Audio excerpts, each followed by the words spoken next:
Nyuwun sewu, saya sepanjang hidup saya ini tidak pernah dididik oleh Gusmi untuk ngaji. Assalamualaikum warahmatullahi wabarakatuh.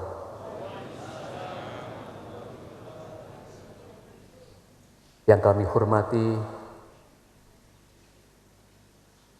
tamu-tamu agung, santri-santri Gusmi, pecinta Gusmi, pengawatikul hafilin, penggerak pejuang Cantiko Mantabah, tidak ketinggalan para pengurus makam, masyarakat desa ini, dan tidak ketinggalan adinda kami Hajah Tahta Alvina Pagelaran Binta Gusmi,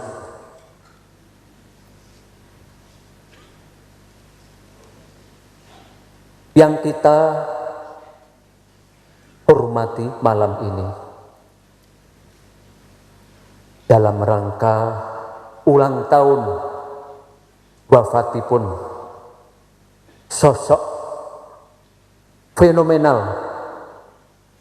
almarhum Gusmi. Para waliwah di zamannya, mulai dari Mbah Yai Dalhar Magelang sampai Gus Dur dawuh, Gusmi adalah satu-satunya putra Ki Ahmad Jajuli yang diangkat oleh Allah menjadi kekasih Tuhan sejak di dalam kandungan ibunya. Gusmi sosok yang ketika hidupnya penuh dengan misteri. Sepanjang hidupnya tidak ada di rumah, sepanjang hidupnya berkelana dari satu tempat ke tempat yang lainnya, mendekati orang 1 jam 1 hari, pindah lagi ke orang yang lainnya. Ya Allah, itulah Gusmi yang tidak bisa ditiru oleh siapapun juga. Dan Gusmi pada saat itu bisa dikatakan ketemu dengan anak istri 1 tahun sekali 2 kali, membenahi akhlak manusia yang hidupnya di jalan. Dan salah satu keunikan pun Gusmi yang tidak dimiliki oleh waliwah lainnya adalah, salah satunya adalah siapapun yang mencintai Gusmi dengan Fatihahnya pasti pernah bermimpi bertemu dengan Gusmi. Itu salah satu keunikannya. Contohlah, panjenengan 1 hari Fatihah 1.000.000 kali untuk Wali Songo.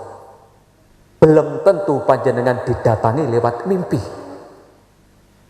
Ini memang salah satu keunikanipun Gusmi, walau beliau tiada lagi di dunia ini, ngayomi umat di akhir zaman. Dan nyuwun sewu, ada lagi keunikanipun Gusmi.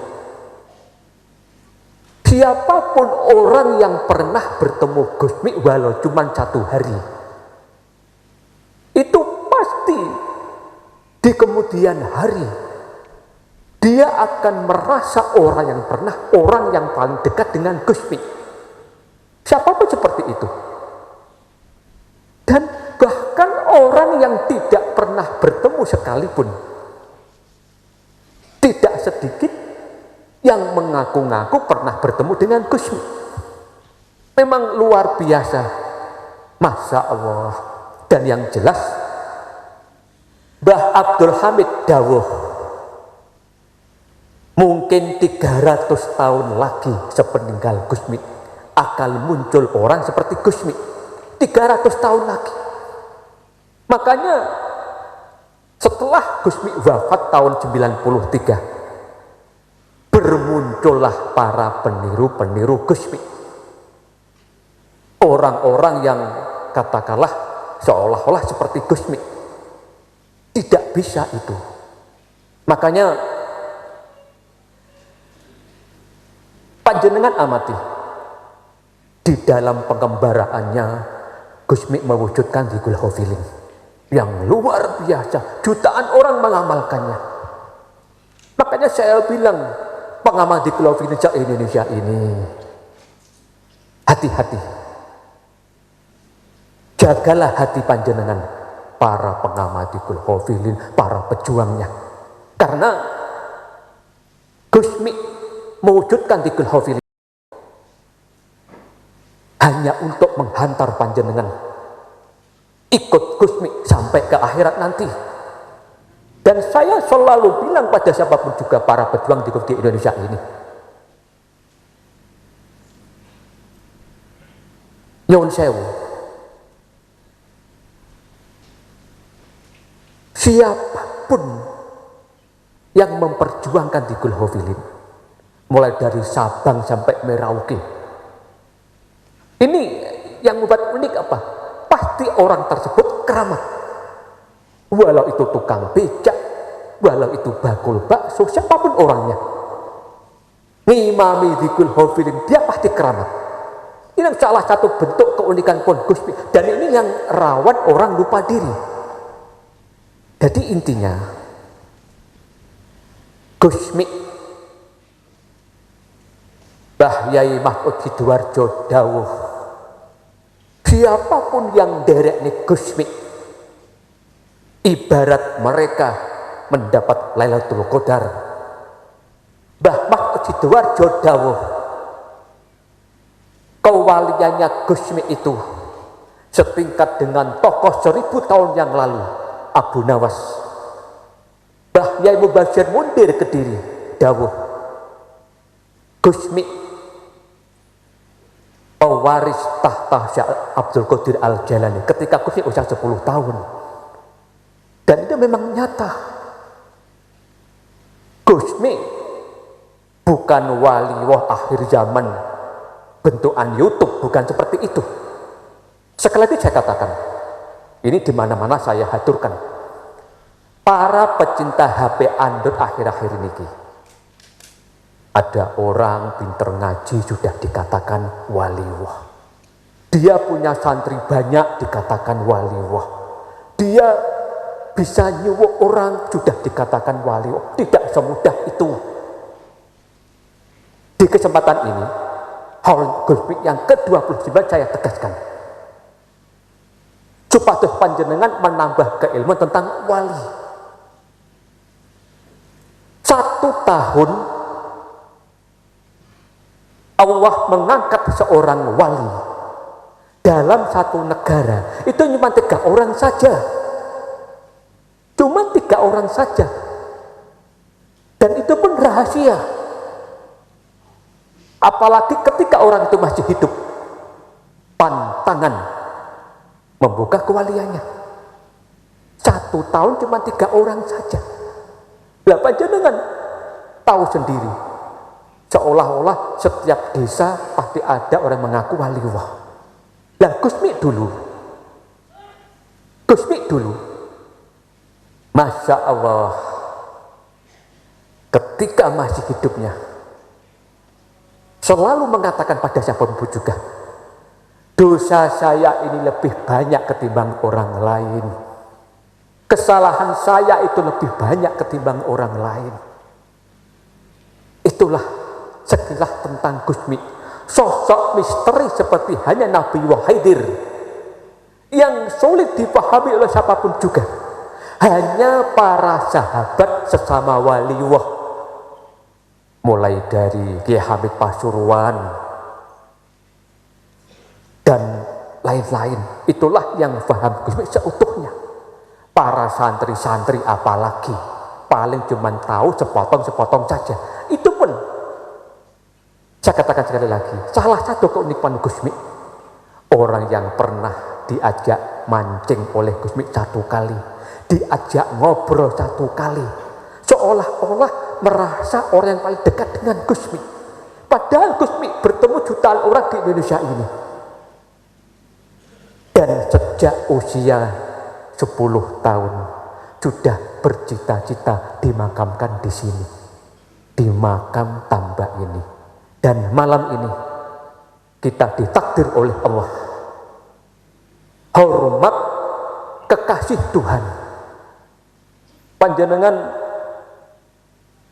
saya kasih tahu ya, waliullah itu manusia istimewa pilihan Tuhan yang punya tingkat di bawah para nabi. Kalau ada yang bertanya, sampai di mana ketinggian seorang wali?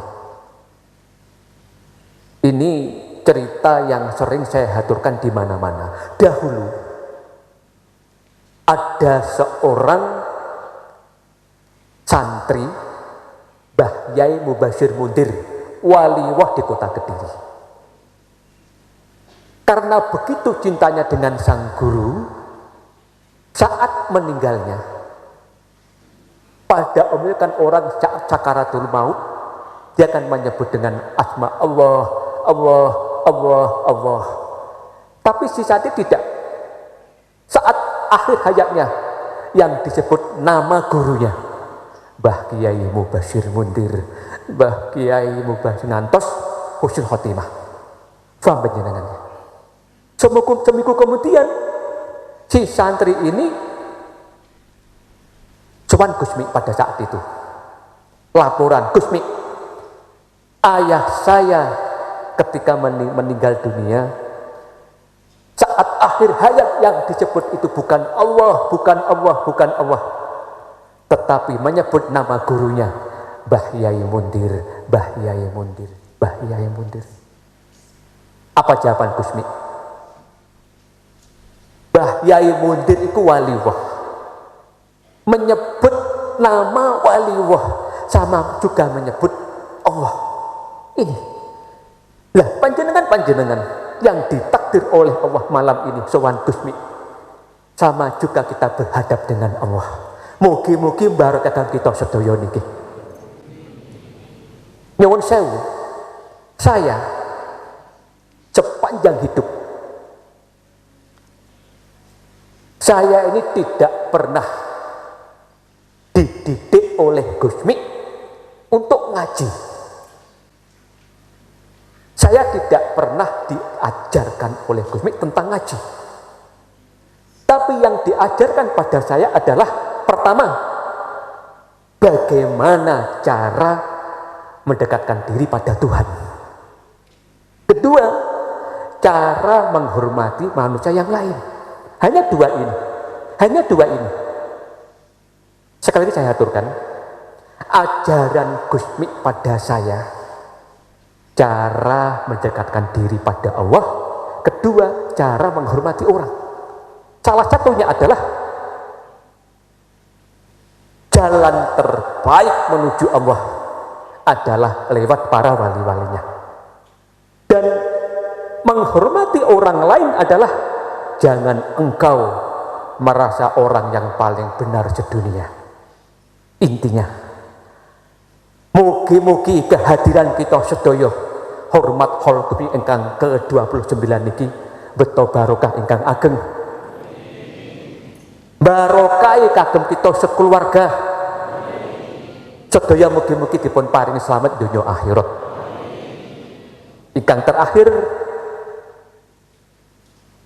monggo